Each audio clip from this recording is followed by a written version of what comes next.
At Christmas, I kept quiet about the inheritance my husband had left me. 2 farms worth $60 million. I was right to stay silent. Because a day later, my daughter-in-law and son threatened my life for them. But when they learned the truth, everything changed. The call from Harold Morrison, Thomas's attorney, came at 9:47 a.m. on Christmas Eve morning. I remember the exact time because I was standing in my small kitchen, staring at the coffee maker, wondering how I was going to afford the repairs it desperately needed. The machine had been making terrible grinding noises for weeks, and I'd been putting off calling a repairman because every dollar mattered on my Social Security income. "Mrs. Williams, I need you to come to my office immediately." Harold's voice was unusually urgent. "There's been a development regarding Thomas's estate that requires your immediate attention." My hands started shaking as I held the phone. Thomas had been dead for 8 months, and I thought all the legal matters had been settled. We'd been married for 42 years, and after his funeral, I'd learned that his medical bills had eaten through most of our savings. Before we continue, comment where you're watching from and subscribe to the channel. We'd love to see how far our stories are reaching. The small house I lived in was paid off, thank God, but that was about all we had left. Or so I thought. "Harold, it's Christmas Eve. Can't this wait until after the holidays? Patricia, trust me on this. You need to hear what I have to say today." An hour later, I sat in Harold's oak-paneled office, my worn purse clutched in my lap, trying to process what he was telling me. Apparently, Thomas had owned 2 agricultural properties in Nebraska that he'd never mentioned to me. Not once in over 4 decades of marriage. "Your husband was very specific about keeping these properties separate from the marital assets," Harold explained, sliding documents across his desk.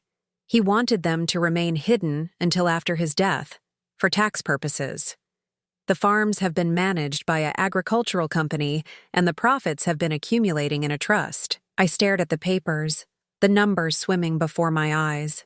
$60 million. The words didn't seem real. "This has to be a mistake." "No mistake, Patricia. Thomas was very thorough in his planning.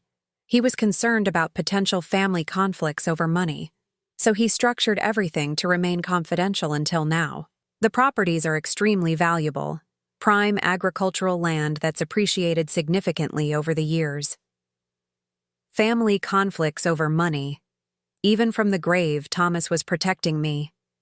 He'd always been wise about people's motivations, perhaps wiser than I'd given him credit for. "What do I do with this information?" I asked, my voice barely above a whisper. Harold leaned forward, his expression serious.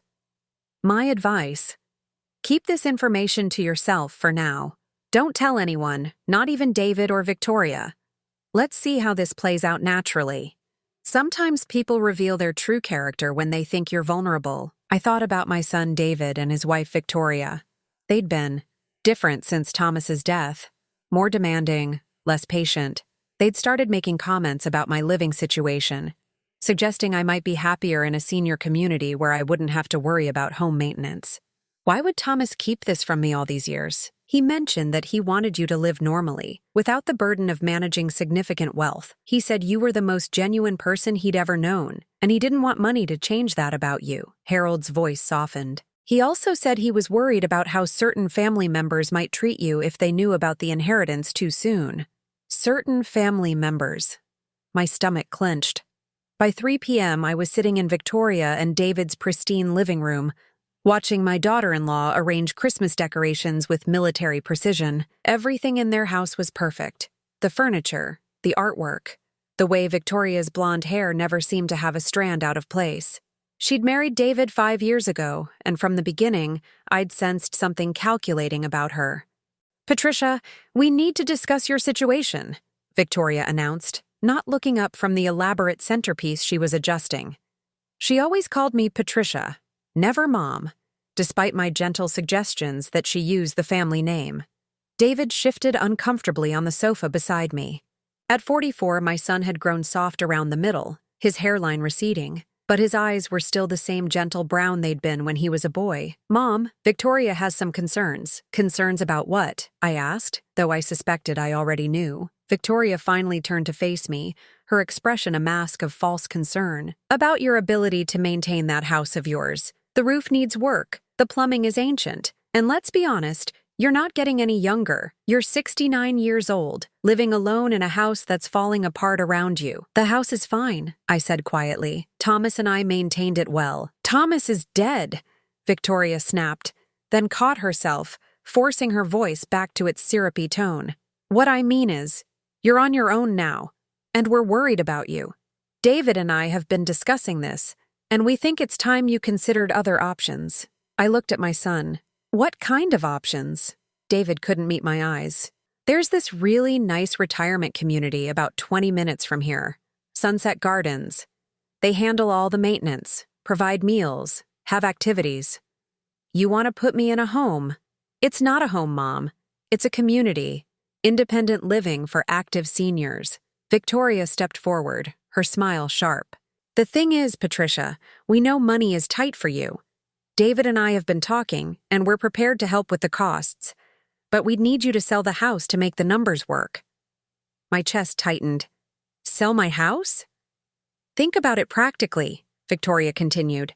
You'd get a nice sum from the sale, enough to cover the community fees for several years, and you wouldn't have to worry about repairs or yard work or any of those burdens. She was calling my life a burden. I appreciate your concern, I said carefully, but I'm not ready to sell my house. Victoria's mask slipped for just a moment, revealing something cold underneath. Patricia, be reasonable. You can't afford to maintain that place on Social Security. You're becoming a financial drain on the family. David looked mortified. Victoria, don't what? Tell the truth? Your mother is struggling, David.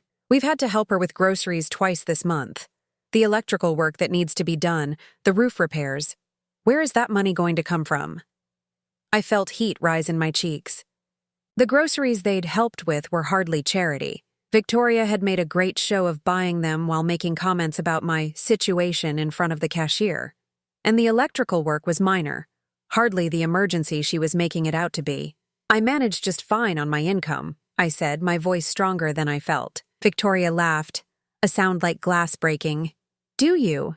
Because from where I'm sitting, it looks like you're one emergency away from bankruptcy. What happens when the furnace goes out? Or when you need medical care? You'll come running to us, expecting David to bail you out. The cruelty in her voice took my breath away. This was how she really saw me. As a burden, an inconvenience, a future expense. David reached for my hand. Mom, we just want what's best for you. Maybe you should think about it. I looked at my son, this man I'd raised, who I'd worked double shifts to put through college when his father's construction business was slow, who I'd celebrated with when he graduated, when he got his first promotion, when he met Victoria, and he was sitting there, letting his wife talk about me like I was a stray animal they were trying to rehome. I'll think about it, I said finally, because I didn't know what else to say. As I drove home that evening, Harold's words echoed in my mind. Sometimes people reveal their true character when they think you're vulnerable. Victoria certainly had. The question was, what was I going to do about it? That night, I sat in Thomas's favorite chair, staring at the Christmas tree we'd put up together for 41 years. The lights blurred through my tears as I realized that my husband had been right to worry about family conflicts over money. Victoria had revealed exactly who she was, and it was uglier than I'd ever imagined. Tomorrow was Christmas Day. I wondered what other revelations it would bring. Christmas morning arrived gray and cold, matching my mood perfectly. I'd barely slept, replaying Victoria's words over and over in my mind. Financial drain on the family, the phrase cut deeper each time I thought about it. I made my coffee in the grinding machine, wincing at the noise but somehow finding comfort in its familiar protest. At least something in my house was honest about its struggles. I sat at my kitchen table, the inheritance documents Harold had given me spread out before me like pieces of a puzzle I couldn't quite solve. $60 million. The number still seemed impossible. Thomas, my practical, careful Thomas, had been keeping this secret for decades. I touched his wedding ring, which I still wore on a chain around my neck. Why didn't you tell me? I whispered to the empty room. The doorbell rang at 10:30 a.m., interrupting my thoughts. Through the peephole, I saw David and Victoria standing on my front porch, both dressed in expensive winter coats. Victoria was holding a small wrapped package, but her smile looked forced, like she was preparing for a performance. "Merry Christmas, Mom," David said when I opened the door, giving me a brief hug. He smelled like Victoria's perfume, something sharp and floral that always made my nose itch. "Merry Christmas, Patricia," Victoria added, pressing the package into my hands. "Just a little something we picked up for you." I unwrapped it carefully, trying to maintain some semblance of holiday cheer. Inside was a book about decluttering and downsizing for seniors. The title read, "Less is More: Embracing Simplicity in Your Golden Years." My hands trembled slightly as I held it. "Thank you. This is thoughtful." Victoria's smile widened. "I thought it might help with what we discussed yesterday, about making some changes in your life." We moved to the living room, where my modest Christmas tree looked almost embarrassed compared to the elaborate display I'd seen at their house the day before. David settled into Thomas's old recliner without asking, while Victoria perched on the edge of the sofa, her posture rigid with purpose. "Patricia, David and I have been talking," Victoria began, her voice taking on that syrupy tone again. "We've made some calls, and we found out that Sunset Gardens has an opening available immediately. It's very rare. Usually there's a waiting list." I felt my stomach drop. "You called without asking me?" "We wanted to have options ready for you," David said, still not meeting my eyes. "The woman I spoke to said the unit is perfect for someone in your situation. It's a studio with a small kitchenette, very cozy, a studio. After 42 years in this 4-bedroom house where I'd raised my son, where Thomas and I had built our life together, they wanted me to live in a studio apartment. I told you yesterday, I'm not ready to make that kind of decision." Victoria leaned forward, her blue eyes cold despite her warm tone. "Patricia, we're trying to help you here. This opening won't last long, and honestly, we're not sure when another opportunity like this will come up." "What's the rush?" I asked, though I suspected I already knew the answer. Victoria and David exchanged a look that spoke volumes. Then Victoria pulled out a folder from her purse, her movements sharp and efficient. "The truth is, we've done some research into your finances," she said, opening the folder. "We know you're struggling more than you're letting on. We called your bank." My blood ran cold. "You did what?" "Don't be upset, Mom," David said quickly. "We were just trying to understand your situation so we could help." "You had no right to call my bank." Victoria waved her hand dismissively. "The woman in customer service was very helpful once we explained we were concerned about you. She couldn't give us specific numbers, of course, but she confirmed that your account has been minimal for several months." I gripped the arms of my chair, fury and humiliation warring in my chest. They'd been investigating my finances, talking to my bank, treating me like I was incompetent. "Patricia," Victoria continued, her voice becoming more businesslike, "we know you've been hiding money from us." The accusation hit me like a physical blow. I haven't been hiding anything, really, because according to our research, Thomas had some investments that haven't been accounted for in the estate. Small things, probably, but every bit helps when you're in your position. My heart was pounding so hard I was sure they could hear it. They suspected something, but they had no idea how close to the truth they were, or how wrong they were about the scale of it. "I don't know what you're talking about," I said, my voice barely steady. Victoria's mask slipped completely then, revealing the calculating woman underneath. "Don't lie to us, Patricia. We know Thomas was more careful with money than he let on. We know there's something you're not telling us." David shifted uncomfortably. "Victoria, maybe we should..." "Should what? Let her continue living in denial?" Victoria snapped at him, then turned back to me. "Here's the situation, Patricia. You can't afford to maintain this house. You can't afford the repairs it needs, the utilities, the property taxes. You're drowning, and you're too proud to admit it. I manage fine on my income." Victoria laughed harshly. "Your income? Your Social Security barely covers your groceries. We've been subsidizing your life for months, Patricia. The money for your prescriptions, the groceries we've bought, the small repairs David has paid for. Do you think we haven't been keeping track?" I looked at David, hoping to see some sign of the gentle boy I'd raised, but he was staring at his hands, his face flushed with embarrassment.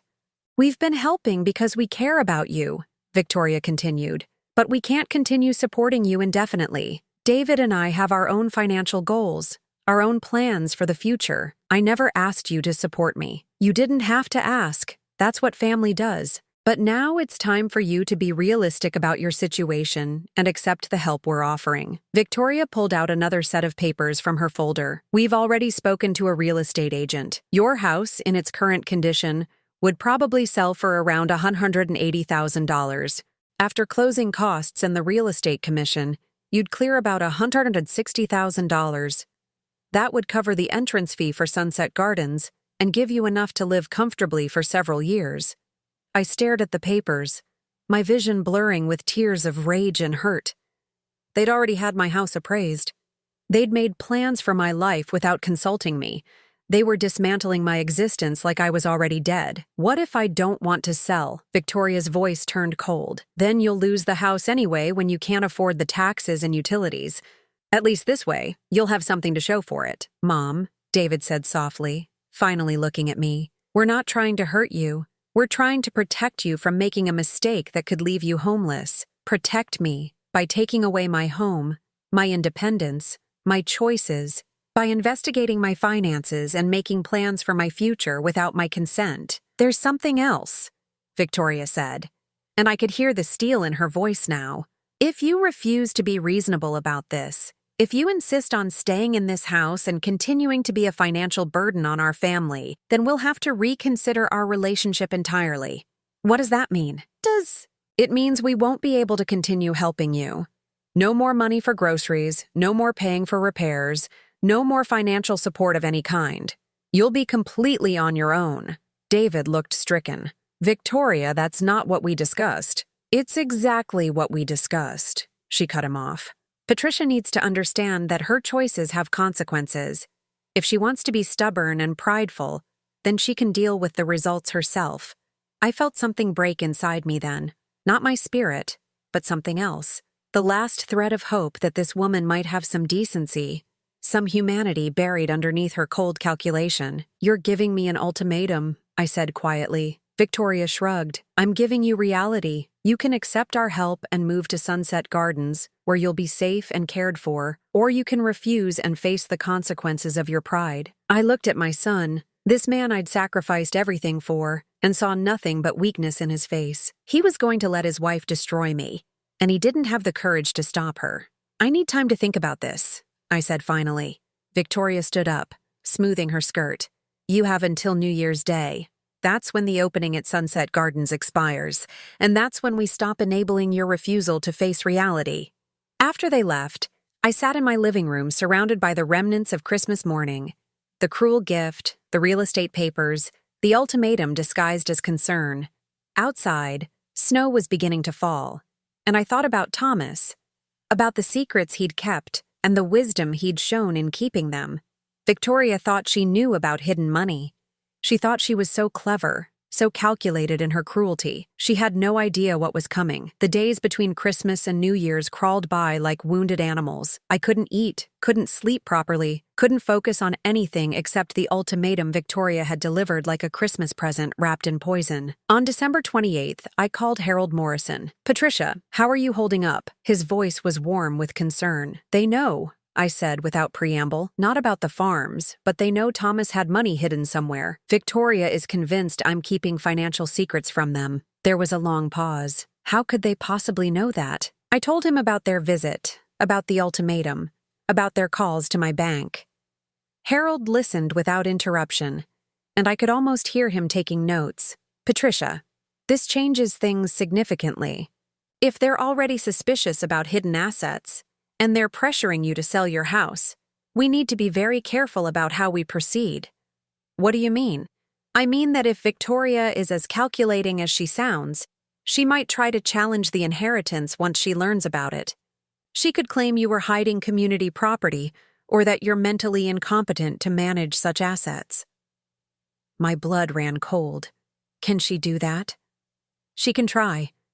And the fact that they're already documenting your supposed financial struggles could be the beginning of building a case for incompetency.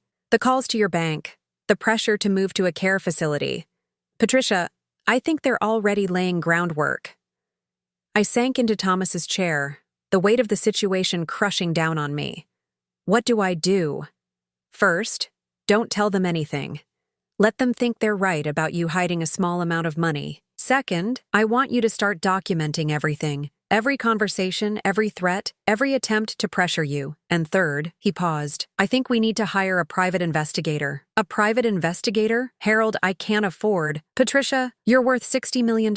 You can afford anything you need. The question is whether you can afford not to protect yourself.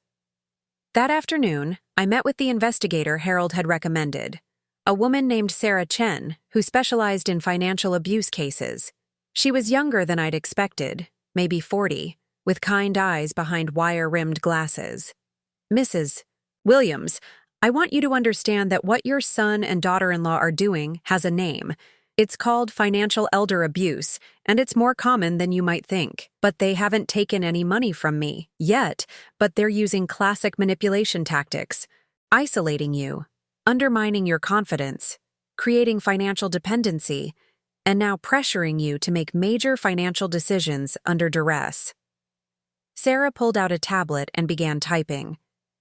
Tell me everything about Victoria. When did she marry your son? What's her background? Has she done anything like this before? I told her what little I knew. Victoria had married David 5 years ago, when she was 36.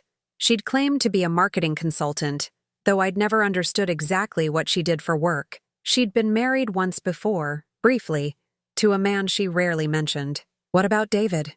Has his behavior toward you changed since the marriage? I thought about it carefully. Gradually, yes. He used to call me twice a week, visit on Sundays. After they married, the calls became less frequent. Victoria would answer his phone sometimes and say he was busy. The visits became shorter, more formal. Sarah nodded, typing rapidly. Classic isolation pattern. She's been cutting the ties between you and your son systematically. Now tell me about the ultimatum. I recounted the Christmas morning conversation, Victoria's demands, the deadline of New Year's Day. Sarah's expression grew darker as I spoke. Mrs. Williams, I need you to understand something. This isn't just about money, although money is certainly part of it. This is about control. Victoria wants complete control over David, and as long as you're in the picture, as long as he has loyalty to you, she can't have that. But why now? Why this sudden pressure? Something has changed. Maybe their own financial situation. Maybe an opportunity they want to pursue that requires capital. Or maybe she's just gotten tired of waiting. Sarah closed her tablet. I'm going to do some research on Victoria's background, her previous marriage, her finances. In the meantime, I want you to be very careful. Don't sign anything. Don't make any decisions under pressure. And definitely don't tell them about the inheritance. That evening, David called me alone for the first time in months. Mom, are you okay? You sounded upset when Victoria and I left on Christmas. I closed my eyes, hearing my little boy in his voice, the one who used to crawl into bed with me during thunderstorms. I'm fine, David. Just processing everything. I know Victoria can be direct, but she really does care about you. We both do. Do you, David? Do you really care about me? There was a long pause. Of course I do, Mom. You're my mother. Then why didn't you stop her from calling my bank? Why didn't you tell her it was inappropriate to investigate my finances without my permission? Another pause, longer this time. She was worried about you. We both were. Worried enough to have my house appraised without telling me? Worried enough to make plans for my life without consulting me? Mom, you're being dramatic. We're trying to help. Dramatic. Victoria's words coming out of my son's mouth. David, do you remember when you were 8 and you wanted to buy me a Mother's Day present with your own money? Mom, I don't see what— You saved your allowance for 3 months. 3 months, David. You counted every penny, and when you finally had enough, you bought me that little ceramic bird from the gift shop downtown. Do you remember what you said when you gave it to me? His voice was quieter now. I said I wanted to take care of you someday, and I told you that the best way to take care of someone is to love them and respect them, not to control them or make decisions for them, but to love and respect them. My voice broke slightly. Where is that little boy now, David? Mom. He sounded torn, confused. Your wife called me a financial drain on the family, David. She gave me a book about decluttering for seniors as a Christmas gift. She investigated my finances without my permission, and then threatened to cut off all support if I don't do exactly what she wants. Is that love and respect? Silence stretched between us, and I could almost feel David's internal struggle through the phone. Victoria just wants what's best for you, he said finally, but his voice lacked conviction. What's best for me or what's most convenient for her? Before he could answer, I heard Victoria's voice in the background. David, who are you talking to? We need to leave for dinner reservations. I have to go, Mom. But please, think about what we discussed. The deadline is in 3 days. After he hung up, I sat in the darkness of my living room, thinking about the little ceramic bird David had given me all those years ago. It still sat on my kitchen windowsill, faded now but precious. That little boy who'd wanted to take care of me had grown into a man who let his wife treat me like garbage. The next morning, Sarah Chen called with her preliminary findings. Patricia, I think you need to sit down for this. What did you find? Victoria's first marriage ended in a very interesting way. Her husband was a widower named Robert Martinez, 73 years old, worth about $2 million. Victoria married him when she was 31, and he died 2 years later. My stomach dropped. He died? Natural causes according to the death certificate. Heart attack. But here's the interesting part. In the months before his death, Robert Martinez transferred significant assets to Victoria. His children from his first marriage contested the will, claiming Victoria had manipulated their father, but they couldn't prove anything. Oh my God, there's more. Before she married Martinez, Victoria worked as a companion for elderly clients through a home care agency. 3 of her clients changed their wills to include her as a beneficiary before they died. I felt dizzy. She's done this before, multiple times, Patricia. And now she's married to your son, pressuring you to sell your house and move to a care facility where you'd be isolated and vulnerable. But David isn't elderly. Why would she marry him? Because David gives her legitimacy, respectability, and access to you. Think about it. As your daughter-in-law, she has a natural reason to be concerned about your welfare, to be involved in your financial decisions. And if something happened to you, David would inherit everything, and Victoria would inherit from David. The pieces of the puzzle clicked into place with horrifying clarity. Victoria wasn't just greedy. She was dangerous. And my son was either complicit or completely blind to what she was doing. What do I do now? We document everything, and we protect you. But Patricia, you need to understand, once Victoria learns about the $60 million, this situation is going to escalate dramatically. She's not going to just walk away from that kind of money. That night, I couldn't sleep. I kept thinking about Victoria's cold blue eyes, about her calculated cruelty, about the way she'd systematically isolated David from me. I thought about her previous victims, elderly people who'd trusted her and paid with their lives. And I thought about the farms in Nebraska, the $60 million that Victoria didn't know about yet, but somehow sensed was there, like a predator sensing prey. 2 days until her deadline, 2 days to decide whether to continue pretending to be the helpless old woman she thought I was, or to reveal the truth and face whatever came next. Either way, I knew my life was about to change forever. December 30th arrived with the weight of an execution date. I woke before dawn, my heart hammering against my ribs like a caged bird desperate to escape. Today was Victoria's deadline. Tomorrow, according to her ultimatum, my life as I knew it would be over. I made coffee with shaking hands, the familiar grinding of my old machine somehow comforting in its honest complaint. Outside my kitchen window, the world was blanketed in fresh snow, pristine and deceptively peaceful. I touched the little ceramic bird David had given me so many years ago, now sitting on the windowsill like a guardian of better times. My phone rang at exactly 8 a.m. Victoria's timing was always precise. "Good morning, Patricia." Her voice was honey over broken glass. "I hope you've had time to consider our discussion." "I'm still thinking about it," I said, proud that my voice remained steady. "There's not much time left for thinking. The opening at Sunset Gardens expires tomorrow, and we need to move quickly if you've decided to be reasonable." Reasonable, her favorite word, always delivered like it was something I was incapable of being. "Victoria, I need to ask you something, and I want you to be honest with me." A pause. "Of course. Why are you so certain that Thomas left money hidden somewhere?" The silence stretched long enough that I began to wonder if the call had dropped. When Victoria spoke again, her voice had changed, becoming sharper, more calculated. "What kind of question is that?" "A simple one. You keep implying that Thomas had investments or savings that haven't been accounted for. What makes you think that?" "Patricia, we've been over this. Thomas was a careful man with money. It doesn't make sense that he would leave you with nothing but Social Security and an old house that's falling apart. But what if he did? What if this really is all there is? Another long pause. Then you'll need our help even more than we thought. But I could hear something else in her voice now. Frustration, suspicion, the sound of someone whose carefully laid plans weren't proceeding as expected. Patricia, I think we should meet in person today. David and I have some papers we need you to review. My blood chilled. What kind of papers? What kind of... Nothing scary, just some documents that will make the transition easier. Power of attorney forms, so we can help you with the financial aspects of selling the house, and some preliminary paperwork for Sunset Gardens. Power of attorney. The words hit me like a physical blow. Once Victoria had power of attorney over my finances, I would be completely at her mercy. She could sell my house, access any accounts she discovered, and control every aspect of my financial life. I'm not ready to sign anything yet, I said carefully. Patricia, Victoria's voice hardened. We've been patient with you, but this needs to be resolved today. We'll be over at 2 p.m. She hung up before I could respond. I immediately called Sarah Chen. They're coming today with power of attorney papers, I said without preamble. Sarah, I'm scared. You should be. Patricia, listen to me carefully. Do not sign anything they put in front of you.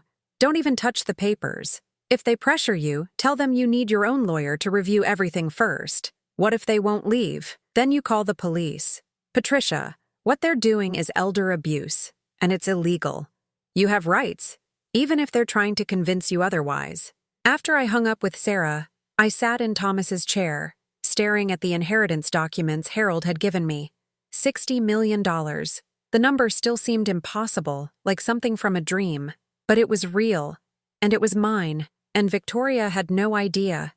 I thought about the 3 elderly people who had died after changing their wills to benefit Victoria. Natural causes, Sarah had said, but the timing was awfully convenient. I thought about Robert Martinez, 73 years old, who had transferred assets to Victoria in the months before his heart attack. Was I next? Was this how Victoria worked? Isolate the victim, gain control of their finances, then wait for nature to take its course? Or did she sometimes help nature along? The thought terrified me more than I wanted to admit. At 1:30, I called Harold Morrison. Patricia, how are you holding up? They're coming with power of attorney papers. Harold, I need you to do something for me. Anything. I want you to prepare a will. Today. Right now. I want everything to go to charity. The Red Cross, Doctors Without Borders, anyone except David and Victoria. Patricia, are you sure? David is your son. David is letting his wife destroy me. If something happens to me, I don't want Victoria to see 1 penny of Thomas's money. There was a pause. I can have something drawn up and witnessed within the hour. But Patricia, nothing is going to happen to you. We won't let it. How can you be sure? Because you're not alone anymore. You have allies now, and we're not going to let Victoria hurt you. At exactly 2 p.m., I watched through my front window as David and Victoria walked up my front path. David carried a briefcase, his expression grim and uncomfortable. Victoria strode beside him with the confidence of someone who believed she held all the cards. I opened the door before they could ring the bell. Hello, Patricia, Victoria said, brushing past me into my living room like she owned the place. I hope you've had time to make the right decision. David followed more slowly, avoiding my eyes. Hi, Mom. Victoria was already spreading papers across my coffee table, arranging them with the precision of someone who had done this many times before. I recognized some of the forms: power of attorney documents, real estate transfer papers, and what looked like a contract with Sunset Gardens. Now then, Victoria said, settling onto my sofa like a queen holding court. Let's go through these step by step. David, give your mother the pen. David reached into his jacket pocket, but his hand stopped halfway. For just a moment, our eyes met, and I saw something in his face. Doubt, maybe even recognition of what they were asking me to do.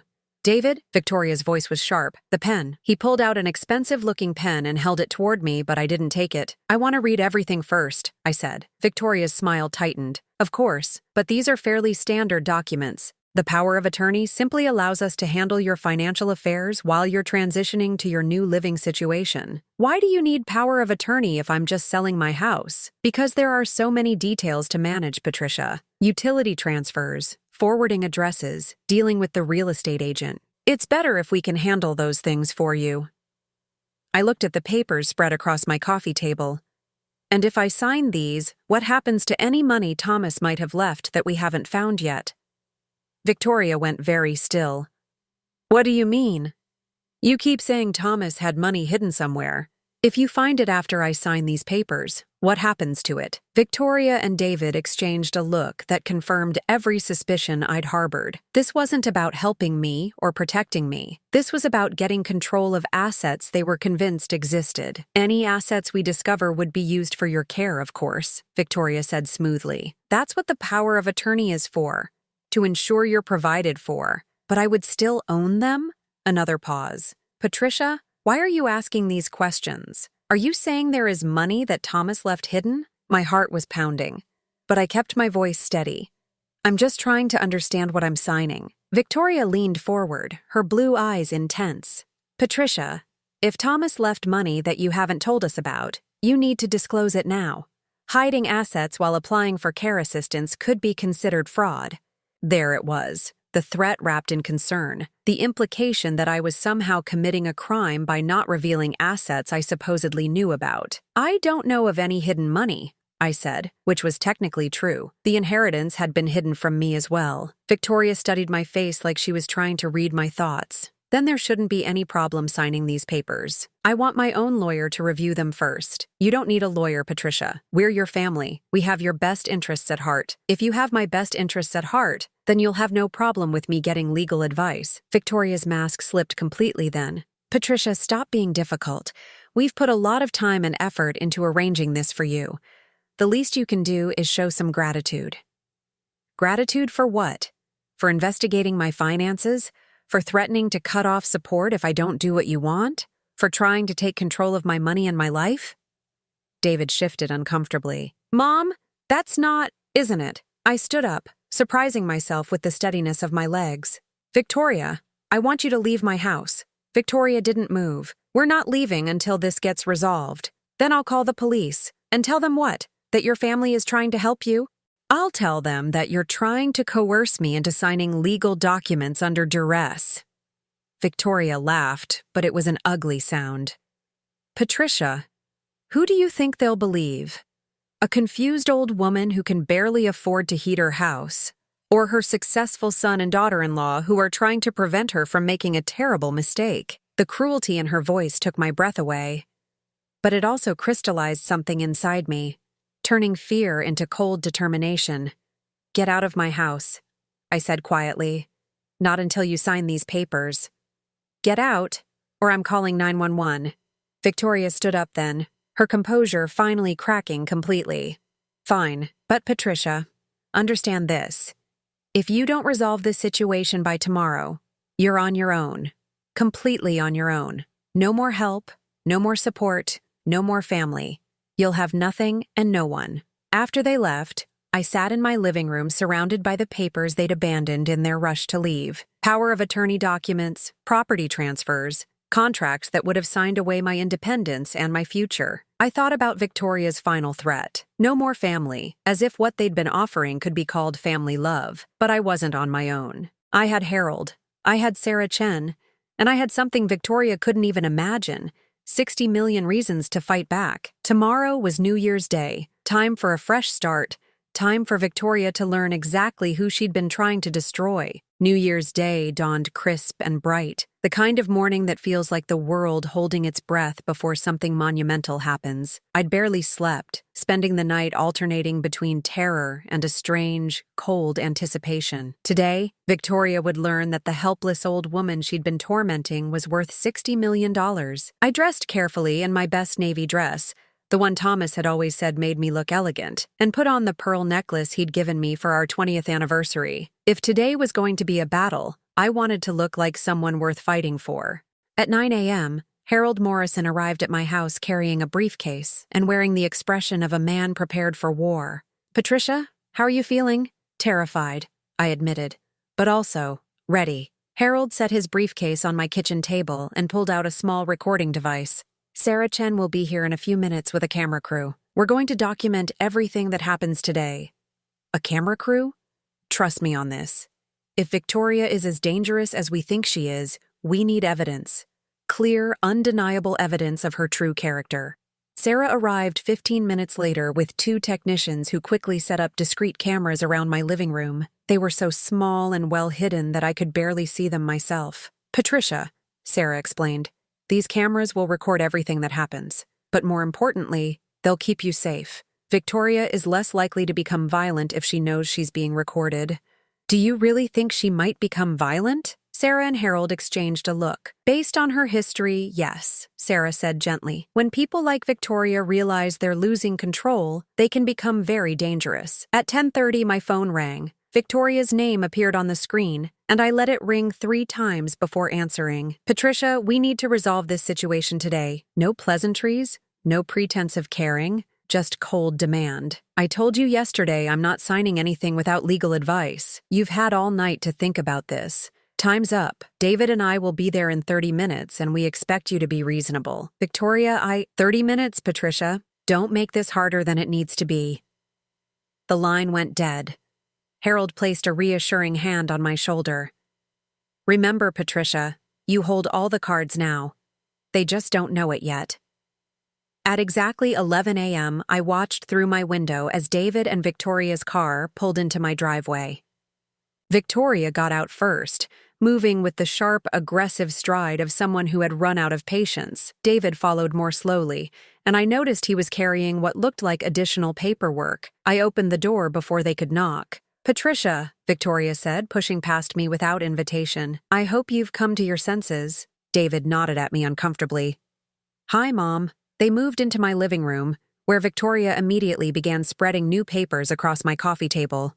These looked more official than yesterday's documents, with red seals and multiple signature lines. "What are those?" I asked, staying near the doorway where Harold had positioned himself out of sight. "These are emergency guardianship papers," Victoria announced. "Since you've proven unable to make rational decisions about your welfare, we've petitioned the court to have David appointed as your legal guardian." The words hit me like a physical blow. "You did what?" "It's for your own protection, Patricia. You're clearly not competent to manage your own affairs anymore." David looked sick. "Mom, we just want to help." "Help?" I cut him off. "By having me declared incompetent?" Victoria pulled out a thick folder. "We have documentation, Patricia. Your financial struggles, your inability to maintain your property, your refusal to accept reasonable assistance. We have statements from your bank about your minimal account balance, photographs of needed repairs to your house, and testimony about your increasingly erratic behavior." "What testimony?" "From people who care about you and are concerned about your welfare." Victoria's smile was razor-sharp. "The point is, we have everything we need to prove that you're no longer capable of taking care of yourself." I felt the room spinning around me. They had planned this for months, maybe years. Every helpful conversation, every concerned question about my finances, every photograph David had taken of minor repairs needed around the house. It had all been building toward this moment. "The hearing is scheduled for next week," Victoria continued. "But we can avoid all that unpleasantness if you simply sign these papers voluntarily. David becomes your guardian.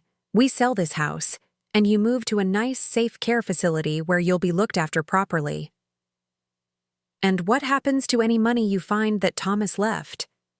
Victoria leaned forward, her eyes gleaming. "Patricia, are you finally ready to tell us about the money?" "What money?" "Stop playing games. We know Thomas left something. We've suspected it for months. The way you've been so stubborn about keeping this house, so resistant to accepting help. It doesn't make sense unless you have money hidden somewhere." My heart was pounding, but I kept my voice steady. "What if I told you Thomas did leave something?" The change in Victoria's demeanor was immediate and frightening. She went completely still, like a predator that had just spotted prey. "What did he leave, Patricia? What would happen to it if I told you?" "We would use it for your care, of course. David, as your guardian, would manage it responsibly." "All of it?" Victoria's mask slipped completely. "How much are we talking about, Patricia?" I looked at my son, this man I'd raised, who was sitting in my living room with papers to have me declared incompetent. "David, do you remember when you were 12 and you found that $20 bill on the sidewalk?" David frowned. "Mom, what does that have to do with anything? You brought it to me, remember? You said you wanted to turn it into the police in case someone was looking for it. And I told you that keeping money that doesn't belong to you changes who you are inside. Patricia, Victoria snapped. We don't have time for memory lane. How much money did Thomas leave? I took a deep breath. He left 2 farms in Nebraska. Victoria's eyes widened. Farms? What are they worth? According to the appraisal, about $60 million. The silence that followed was deafening. Victoria's face went through a series of expressions: shock, calculation, and then pure, undisguised greed. David just stared at me like I'd announced I was from Mars. 60 million? Victoria whispered. 60 million, I confirmed. Victoria stood up so fast she knocked over her chair. You've been sitting on $60 million while letting us think you were broke? I only found out on Christmas Eve. Liar! Victoria's voice was a shriek now. You've known all along. You've been playing some sick game, making us worry about you, making us feel guilty for not helping you more. Victoria, please calm down, David started, but she spun on him. Calm down? Your mother has been lying to us for months. She's been pretending to be poor while she's worth $60 million. I wasn't pretending anything, I said quietly. I kept it private because I wanted to see who you really were when you thought I had nothing. Victoria's face was flushed with rage. And what did you discover, Patricia? That we care enough about you to try to help? I discovered that you investigated my bank account without permission. I discovered that you tried to force me to sell my house and move to a care facility.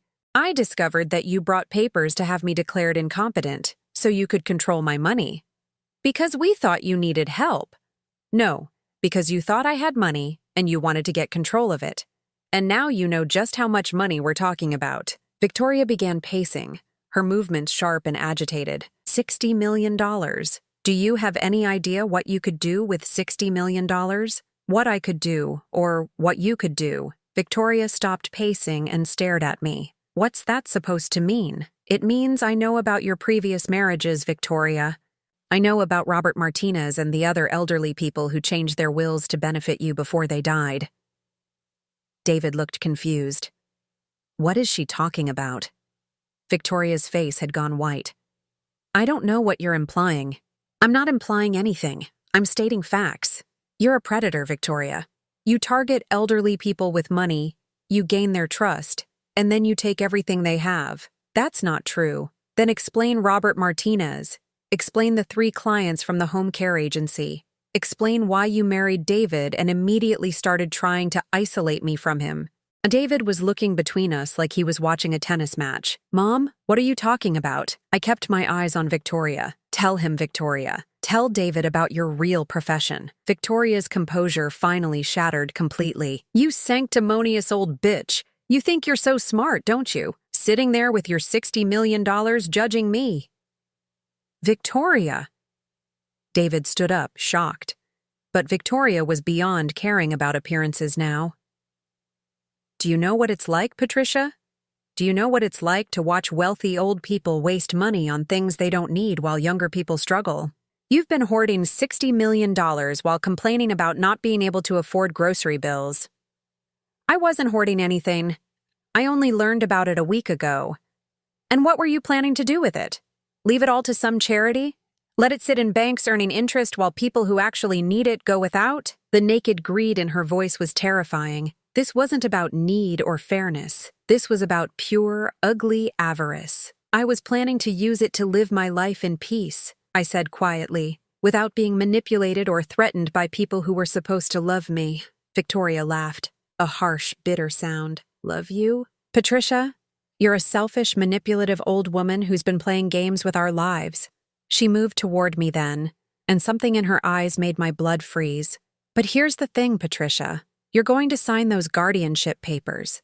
You're going to give David control of your finances, and you're going to do it right now. No, I'm not. Victoria's voice dropped to a whisper. Yes, you are. Because if you don't, you might have an accident. A fall down the stairs, maybe, or a heart attack brought on by all this stress. These things happen to elderly people all the time. The threat was unmistakable. David's face went white. Victoria, what are you saying? But Victoria was past pretending now. I'm saying your mother is going to be reasonable, or she's going to regret it. She reached into her purse and for a terrifying moment I thought she was reaching for a weapon. Instead, she pulled out a syringe. "Do you know what this is, Patricia? It's insulin. A little too much insulin can cause a diabetic coma, even in someone who isn't diabetic. And who's to say you haven't been hiding a diabetes diagnosis along with everything else?" That's when Harold Morrison stepped out from the hallway. "I think you've said quite enough, Mrs. Williams." Victoria spun around, and the look of shock on her face would have been comical if the situation hadn't been so terrifying. "Who are you?" "I'm Patricia's attorney, and I want you to know that everything you've said and done here today has been recorded." Victoria's eyes darted around the room, suddenly noticing the small cameras that had been capturing every moment of her breakdown. "You set me up," she whispered. "I protected myself," I corrected, "from someone who just threatened to murder me for my money." David was staring at Victoria like he'd never seen her before. "Victoria, please tell me you didn't just threaten to kill my mother." Victoria looked at the syringe in her hand, at the cameras, at the attorney, and finally at David. I could see the moment when she realized that her carefully constructed life was about to come crashing down. But instead of backing down, instead of showing remorse, she smiled. "You think you've won, don't you, Patricia?" And then she lunged at me with the syringe. Victoria's lunge toward me with the syringe seemed to happen in slow motion. I saw the wild desperation in her eyes, the way her perfectly manicured fingers gripped the needle, the calculation even in her madness as she aimed for my neck, where an injection would be fastest and most lethal. But Harold Morrison had been expecting something like this. He stepped between us, catching Victoria's wrist in a grip that stopped her cold.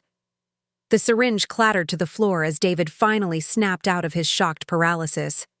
"Victoria, stop!" David grabbed his wife's other arm, his face white with horror. "What are you doing?" Victoria fought against both men, her composure completely shattered.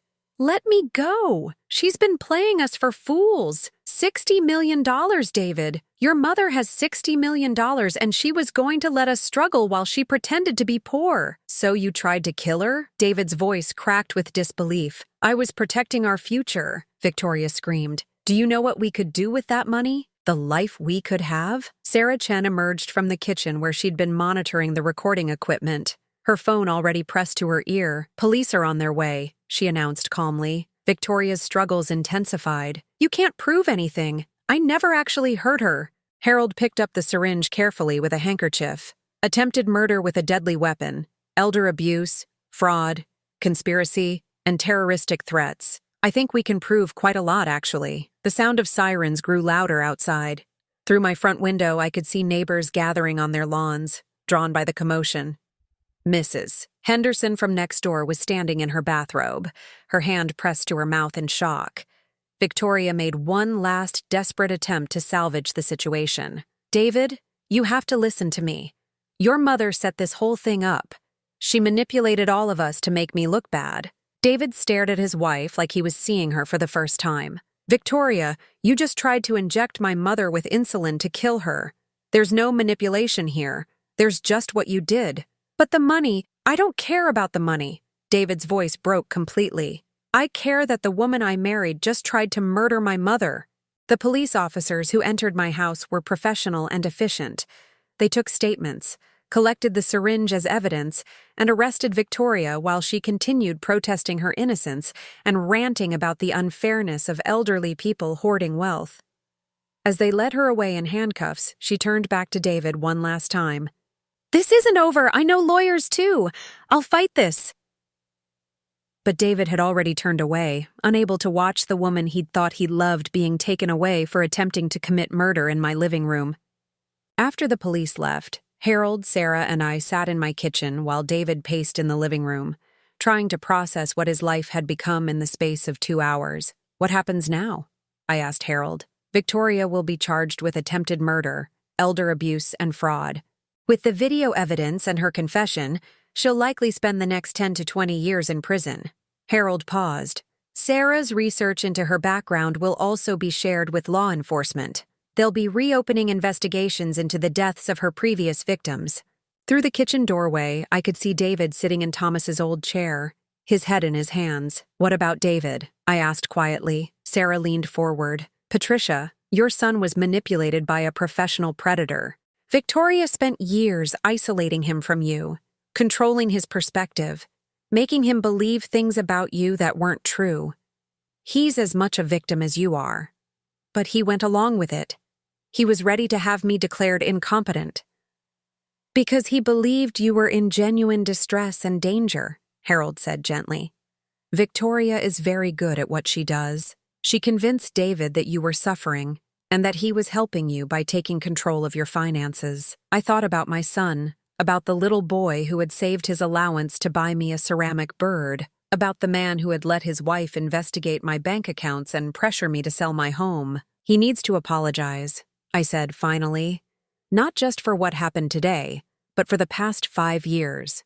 For letting Victoria isolate me, for not defending me, for choosing her version of reality over his own mother. Harold nodded. That's between the two of you. But Patricia, I hope you'll consider giving him a chance to make amends. Victoria spent 5 years poisoning that relationship. It might take time to heal it. David appeared in the kitchen doorway, his face streaked with tears. Mom, I need to say something. I gestured to the empty chair across from me. David sat down heavily, his shoulders sagging under the weight of everything that had happened. I don't know how to apologize for this, he began, his voice hoarse. I don't know how to apologize for letting her treat you the way she did, for not seeing what she was doing, for not protecting you. I watched my son struggle with words that seemed inadequate for the enormity of his failure. David, how long has it been since you called me just to see how I was doing? Not because Victoria told you to check on me, not because you needed something, but just because you wanted to talk to your mother. David was quiet for a long moment. I can't remember. How long since you visited me alone? Without Victoria there to monitor every conversation? Mom, He stopped, realizing he didn't have an answer. Victoria didn't just manipulate your finances or your decisions, David. She manipulated your heart. She convinced you that loving your wife meant loving your mother less. Tears spilled down David's cheeks. I'm so sorry, Mom. I'm so incredibly sorry. I know you are, but sorry isn't enough. If we're going to rebuild our relationship, you need to understand how deeply you hurt me. You need to understand that choosing Victoria's comfort over my dignity wasn't just a mistake. It was a betrayal. David nodded, unable to speak. Your father knew this might happen, I continued. Not the specific details, but he knew that money could bring out the worst in people. That's why he kept the inheritance secret, even from me. He wanted to protect me from people who might try to take advantage. Including me?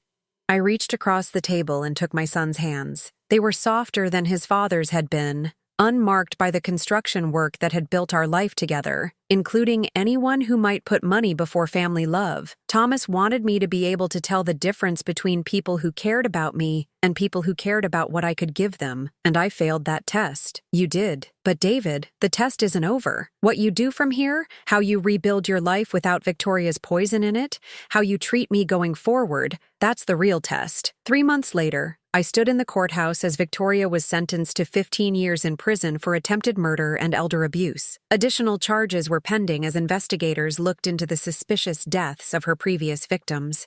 David was there too, sitting beside me for the first time in years without his wife's presence casting a shadow over our relationship.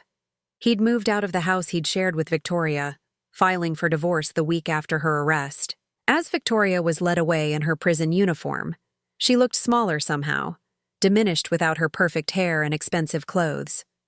She caught my eye for just a moment, and I saw not the calculating predator who had tried to kill me, but a hollow, empty person who had never learned the difference between love and possession. I felt no satisfaction in her downfall, only a profound sadness for all the lives she'd destroyed in her pursuit of money that could never fill the void inside her. After the sentencing, David and I drove to the cemetery where Thomas was buried. I'd been coming here alone for the past 8 months, but this was David's first visit since the funeral. We stood together in the spring sunshine, looking at the simple headstone that marked Thomas's resting place. I'd had it engraved with his favorite saying, "A life well lived is measured in love shared, not wealth accumulated." Dad would be proud of how you handled this, David said quietly. Would he? I kept his secret from you. I let you believe I was struggling financially while I was worth millions. You protected yourself from someone who turned out to be dangerous. If you'd told us about the money earlier, he didn't need to finish the thought. If Victoria had known about the $60 million from the beginning, I might not have survived long enough to expose her true nature. I've been thinking about what to do with the inheritance, I said. Part of it will go to establishing a foundation to help elderly victims of financial abuse. Part will go to ensuring you and any future grandchildren are provided for. But most of it. I paused, watching a cardinal land on Thomas's headstone. Most of it will be used to help me live the life your father wanted me to have. Comfortable, secure, and surrounded by people who love me for who I am, not what I can give them. David was quiet for a moment. Mom, about the grandchildren. I looked at him, noting the careful way he'd chosen his words. I know Victoria and I never had children, but I hope, someday, when I've figured out how to trust my own judgment again, when I've learned to recognize real love instead of manipulation, I hope you'll still want to be a grandmother. I reached for his hand, the same hand that had once been small enough to fit entirely in my palm. David, I've been waiting to be a grandmother since the day you were born. But next time, I'll know from the beginning whether the woman you bring home loves you or loves what you can give her. 6 months after Victoria's sentencing, I was sitting on my front porch, watching David repair the loose boards on my deck. He'd been coming over every Sunday for months, not to check on my finances or evaluate my competency, but simply to spend time with his mother. We were slowly rebuilding what Victoria had torn down, learning to trust each other again. It wasn't easy. There were still moments of awkwardness, still conversations that touched on painful memories, but we were healing. Harold had helped me establish the Patricia Williams Foundation for Elder Financial Protection, which provided legal assistance to elderly victims of fraud and abuse. Sarah Chen had become the foundation's chief investigator, using her skills to protect other vulnerable seniors from predators like Victoria. The farms in Nebraska continued to generate income that I could never have imagined. But more importantly, they had given me something I'd thought was lost forever: the power to protect myself and help others. My phone rang, and I glanced at the caller ID. David's name appeared on the screen, though he was standing just 20 feet away on my deck. I answered with a smile. "Hello, son." "Hi, Mom. I just wanted to call and see how you're doing." It was our little joke now, this ritual of calling each other even when we were in the same place.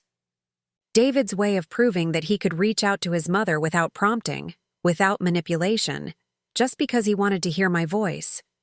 "I'm doing wonderful, David. How are you?" "I'm good, Mom. Really good." As I watched my son work on my deck, his sleeves rolled up and sweat beading on his forehead, I thought about the ceramic bird he'd given me so many years ago.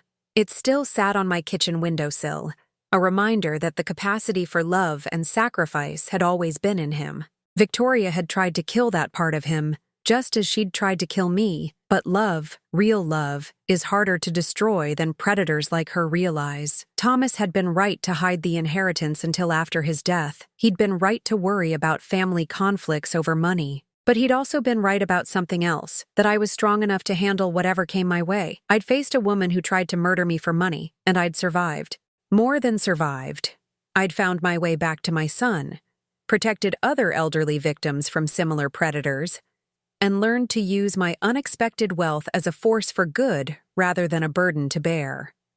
The price of Victoria's greed had been 15 years in prison and the destruction of every relationship she'd ever pretended to value. The reward for my patience had been justice, healing, and the knowledge that love really can triumph over evil. As the sun set over my little house, the house I'd kept, the life I'd reclaimed, the family I'd saved, I felt Thomas's presence beside me like a warm hand on my shoulder. We'd won, he and I. We'd protected what mattered most. And that was worth more than $60 million could ever be.